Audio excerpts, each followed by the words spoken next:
आचार्य जी प्रणाम। या जैसा कि मन और इसकी वृत्तियों का स्वभाव होता है, ये ज़्यादातर या तो भूतकाल में रहते हैं विचार, या फिर भविष्य काल में। भूतकाल की जैसे ये घटनाएं घटी, या भविष्य काल में ऐसी घटनी चाहिए या घटने की संभावना है। जबकि क्या तरीका अपनाया जाए कि हम वर्तमान पल में रहने की जो मात्रा है उसको ज़्यादा से ज़्यादा बढ़ाते बढ़ाते, मतलब वर्तमान में ही जीना सीख जाएं। भूतकाल और भविष्य काल से हम, जिनका कोई अस्तित्व नहीं होता, वर्तमान काल ही होता है, उसमें जीने की इच्छा भी होती है, फिर भी मन जो है वो चला ही जाता है अक्सर। तो वर्तमान काल में जीने के लिए क्या, क्यों जीना है वर्तमान में? क्योंकि वर्तमान ही सत्य है। तुम वर्तमान में बैठ करके शराब पीना चाहो और इस बात को बिल्कुल नज़रअंदाज कर देना चाहो, भुला देना चाहो कि इसका कल नतीजा क्या होगा, तो ये कहाँ की समझदारी है? ये भी बड़ा प्रचलन चला है, न जाने कहाँ से ये कल्ट आया है, लिविंग इन द मोमेंट, कि नहीं हमें ना अतीत के बारे में सोचना है ना भविष्य के बारे में सोचना है, बस अभी जो है उसमें डूब जाना है। ठीक, कल शराब पी थी और नाली में गिरे थे, हम इस बारे में सोचना ही नहीं चाहते, और अभी फिर बैठकर पी रहे हैं और कल इसका अंजाम क्या होगा इस बारे में भी सोचना नहीं चाहते। क्योंकि अगर अतीत के बारे में सोचा तो भी शराब छोड़नी पड़ेगी, और भविष्य के बारे में सोचा तो भी शराब छोड़नी पड़ेगी।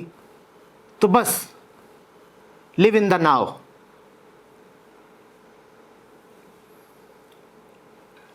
किसी कंपनी का तो विज्ञापन भी आता था, ओ यस अभी, जितनी वासनाएं हैं बिल्कुल अभी पूरी कर लो,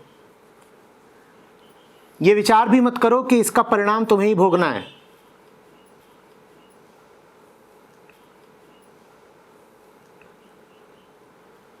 बात ये नहीं है कि अतीत में जाना है, कि अभी क्या हो रहा है देखना है, कि आगे क्या हो रहा है देखना है। बात ये है कि कौन है जो देख रहा है, कौन है।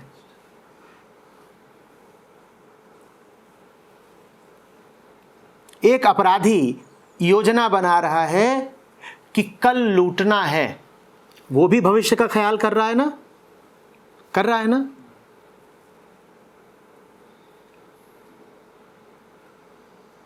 और मदन मोहन मालवीय योजना बना रहे हैं कि बनारस में विश्वविद्यालय खड़ा करना है,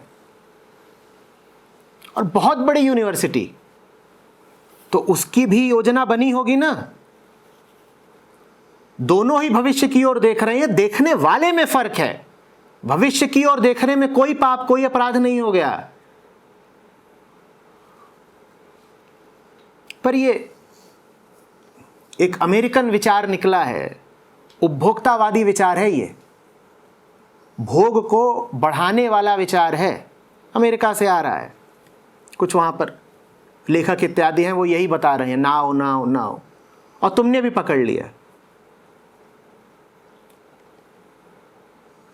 भविष्य की ओर देखने में बुराई नहीं है। हां, अक्सर जो भविष्य की ओर देख रहा होता है वो बुरी नीयत से देख रहा होता है। तुम भविष्य की ओर भी सत्य में स्थापित होकर देखो तो भला किया।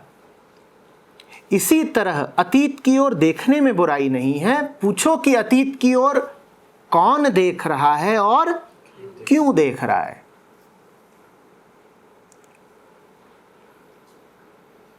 कितने ही धर्म ग्रंथों, शास्त्रों, पुराणों में अतीत की घटनाओं का वर्णन होता है। क्या वो अतीत की बात नहीं कर रहे? गीता में कृष्ण अर्जुन से कहते हैं कि ये ज्ञान अर्जुन जो तुझे मैं आज दे रहा हूं, बहुत पहले न जाने कितने ऋषियों को मैं दे चुका हूं। उनके सबके नामों का वर्णन करते हैं और पूरी श्रृंखला बताते हैं, मैंने इसको दिया, उसने इसको दिया, उसने इसको दिया, उसने इसको दिया। क्या कृष्ण अतीत की बात नहीं कर रहे हैं? तो अतीत की बात करने में क्या नुकसान हो गया भाई? ये नई अस्पृश्यता है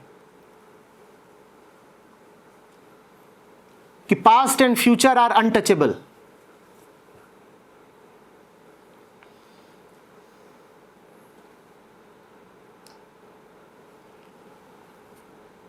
धर्म में स्थापित होकर, सत्य में स्थापित होकर, शांति में रहकर जाओ, अतीत में खेलो कूदो कि भविष्य में छलांगे मारो, कोई नुकसान नहीं हो जाना, भला ही होगा। और भ्रम में स्थापित रहकर तुम अगर वर्तमान में हो तो यही कर रहे हो कि आज पी लो, कल की कल देखेंगे। आज चोरी करके भी मजे कर लो, कल जो होगा देखा जाएगा। Live in the present. ये मत देखो कि तुम कर क्या रहे हो। विचार भी सूक्ष्म कर्म ही है। ये मत देखो कि कर क्या रहे हो, कर्म क्या है। ये देखो कि कर्म के पीछे का कर्ता कौन है। कर्ता अगर सत्य को नमित है तो उसका कोई भी कर्म बुरा नहीं हो सकता, और कर्ता अगर अहंकार में पगा हुआ है तो उसका कोई भी कर्म अच्छा नहीं हो सकता। कर्ता पर ध्यान दो।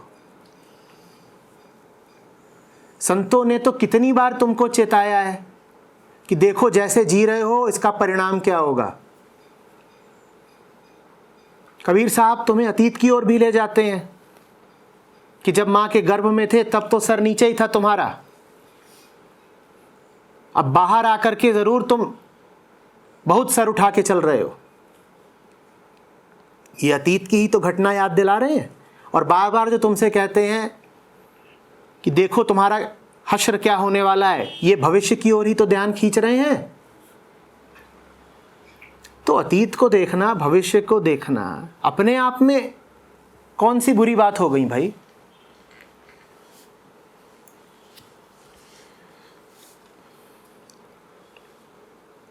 आचार्य जी, आप कह रहे हैं कि सत्य में स्थापित होके आप चाहे भविष्य में जाओ, भूत में जाओ, तो मैं पूछना चाह रहा हूँ कि सत्य में स्थापित कैसे हुआ जाए। मतलब ये देख करके कि झूठ तुम्हारे किसी काम का नहीं।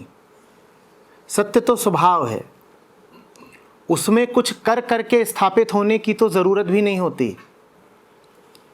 हाँ, झूठ स्वभाव नहीं है, झूठ कोई पराई चीज है जिसको तुम कर्म कर करके, मेहनत कर करके पकड़ते हो। मेहनत करके इसलिए पकड़ते हो क्योंकि तुम्हें लगता है कि कुछ लाभ होगा। अपने जीवन को गौर से देखो कि जो कुछ तुमने पकड़ रखा है उसमें लाभ है कितना। जहां दिखाई दे कि पकड़ तो मजबूत है और मिल कुछ नहीं रहा, वहां जान जाओ कि झूठ को ही पकड़ रखा है। झूठ को छोड़ने को ही कहते हैं सत्य में स्थापित रहना।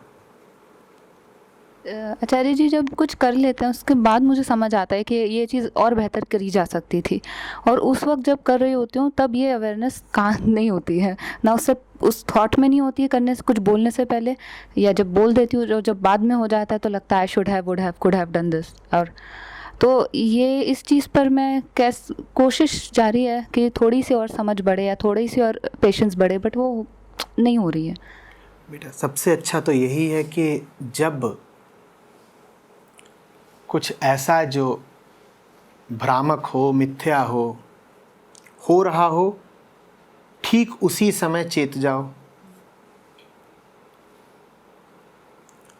फिर वो कर्म होगा ही नहीं, घटना घटेगी नहीं। उस वक्त अगर नहीं भी संभल पाते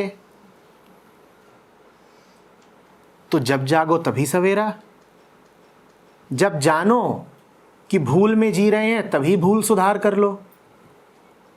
और विकल्प क्या है? अगर तुम कह रहे हो कि कई बार तुमको समय रहते पता ही नहीं चलता कि भूल हो रही है, तो चलो जब पता चले तब तो सुधार लो भूल को। पर तुम तो भूल के साथ ही तादात्म्य कर लेते हो। ये बड़ा अहंकार है। तुम कहते हो हमने भूल करी थी ना, तो भूल कैसे हो सकती है? हमारी शान देखो, हमारी होशियारी देखो। तो हमने जो करा था उसको हम भूल कैसे मान लें? हमारे द्वारा की गई भूल भी भूल नहीं है, क्योंकि हम बादशाह हैं। और बड़ा अपमान होगा, बड़ी नाक कटेगी अगर मान लें कि अभी तक भूल में जी रहे थे। तो भूल सुधारने की जगह तुम भूल की रक्षा करना शुरू कर देते हो।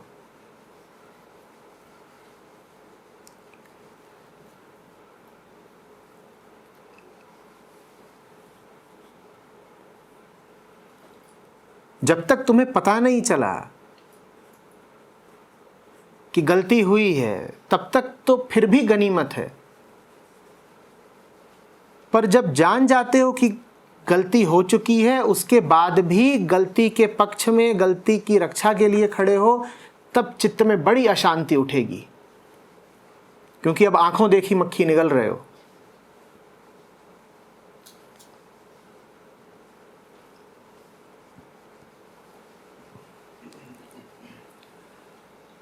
आचार्य जी, दो तीन मान लीजिए शरीर के किसी हिस्से में दर्द हो रहा है और मन महसूस कर रहा है और बात विचारों तक नहीं जाती कि मुझे दर्द हो रहा है या ये दर्द क्यों हो रहा है, बर्दाश्त नहीं हो रहा, तो बेचैनी भी महसूस नहीं होती।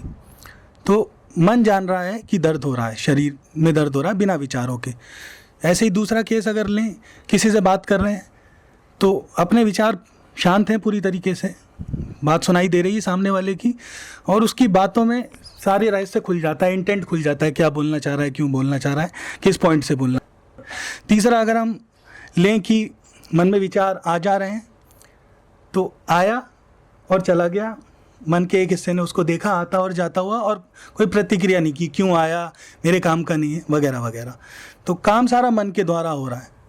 अब साक्षित्व यही है, मन का इस प्रक्रिया को देखे जाना और उस पर इवैल्यूएशन या इंटरप्रिटेशन ना करना, या फिर साक्षित्व इसके बियॉन्ड की बात है कि मन दर्द को देख रहा है या मन विचारों को आता जाता देख रहा है और मन सुन रहा है और कोई इंटरप्रिटेशन नहीं कर रहा है, और इस प्रक्रिया को जाना जाना कि मन दर्द को महसूस कर रहा है, इसको देखा जाना, ये साक्षित्व है। ये क्वेश्चन ये साक्षित्व तो नहीं है, लेकिन फिर भी उपयोगी है। साक्षित्व तो कुछ भी होता नहीं।